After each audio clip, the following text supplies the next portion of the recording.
Hola a todo el mundo. Vamos a ver las propiedades de la continuidad y la derivabilidad. Son cosas que entran en Pau, pero entran rara vez en Pau.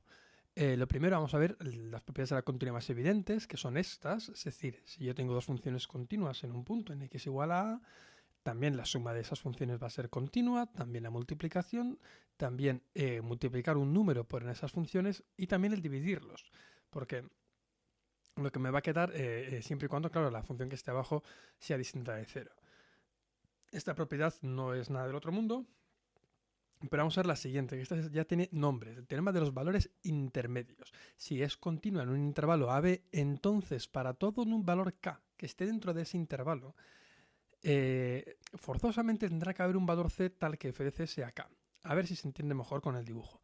Es decir, tengo f de A y tengo f de B, ¿de acuerdo? Y se ve que la función es continua. Entonces, para cualquier punto que esté entre f de A y f de B, fijaros en el eje Y donde está f de A y f de B, ¿veis dónde está K que está dentro, ¿no?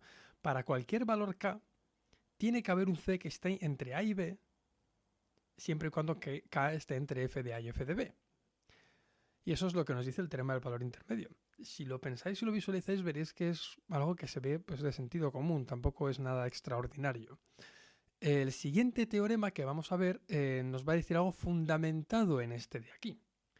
Es el teorema de Bolzano, y este ahí sí que va a ser importante. Vamos a ver el teorema de Bolzano, y lo que nos va a decir el teorema de Bolzano es que, claro, basándonos en este teorema del valor intermedio, ¿qué pasa si f de A es negativo y f de B positivo?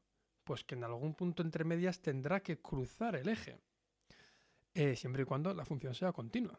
Fijaros en esta de aquí, tengo un f de A negativo y tengo un f de B positivo. Es imposible que yo pueda ir de esos dos valores del punto B a el punto B sin pasar por el eje si la función es continua, ¿os dais cuenta? Eso es lo que nos dice el teorema de Bolzano. No es nada extraordinario. El siguiente es el teorema de Weierstrass, que lo que nos va a decir es algo también, pues que tampoco es tan extraordinario. Es decir, si yo tengo una función continua en un intervalo, pues en algún lugar de ese intervalo tendrá que estar el máximo absoluto y en otro lugar el mínimo absoluto. Si es recto, pues coincidirá con A o con B. Pero si no, pues puede ser que esté en otro sitio. Pero en algún sitio hay un máximo absoluto y un mínimo absoluto. ¿A qué se refiere el teorema de Weierstrass? Fijaros en el siguiente dibujo. Creo que lo vais a ver bastante claro. A ver si se carga. Aquí está. Vale. Fijaros, ahora mismo tengo A y B. Ahora mismo, ¿cuál es el máximo? Pues f de A. ¿Y el mínimo? Pues f de B. ¿Y ahora cuál es? Pues el máximo sigue siendo f de A. Y el mínimo ahora ya no es f de B, sino que es cuando x es 3. Es decir, menos 3. Eso es lo que nos dice el tema de Weierstrass, que en algún sitio en ese intervalo AB hay un máximo absoluto y un mínimo absoluto. Y ahora llegamos a un teorema muy importante, que es el teorema de Rolle. Este sí que merece la pena entenderlo bien, ¿eh? Si es continua en un intervalo y derivable en dicho intervalo, y si la función f de A es igual a f de B, entonces en algún sitio entre medias tendrá que haber un valor donde la derivada sea 0. Sí o sí. Tendrá que haber un motor z tal que la derivada sea 0. Claro, yo no puedo ir de un sitio al otro. Si subo, tendré que bajar. Y en eso ya tengo un máximo. Si bajo, tendré que subir. Entonces ya tengo un mínimo. Por eso viene el teorema de Rolle. Se ve con sentido común, pero hay que entender esto de aquí. Y llegamos al teorema de Lagrange, que lo que nos dice es que si yo tengo un punto A y un punto B que están en la función, con su coordenada x siendo A, la if de A, la coordenada x del otro punto B, la if de B, la ecuación de la pendiente de la recta que une esos dos puntos me la da esa ecuación. F de B menos F de A partido por B menos A.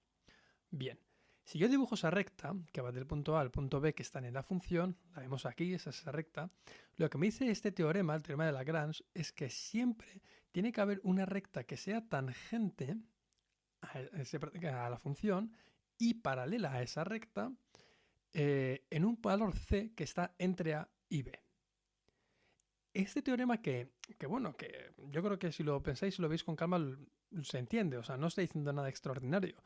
Lo importante que hay que entender este teorema es que digamos que se van apoyando el uno sobre el otro y donde todo está aquí con lo que corona toda esta pirámide de teoremas es con el teorema de L'Hopital que utilizamos para hacer límites. De todas maneras, bueno, lo importante pensando en prepararse para Pau, yo os recomiendo que miréis bien Rolle y Bolzano, que lo entendáis. Insisto, no suele entrar, pero de todas maneras es bueno saberlo. Gracias y hasta la próxima. Adiós.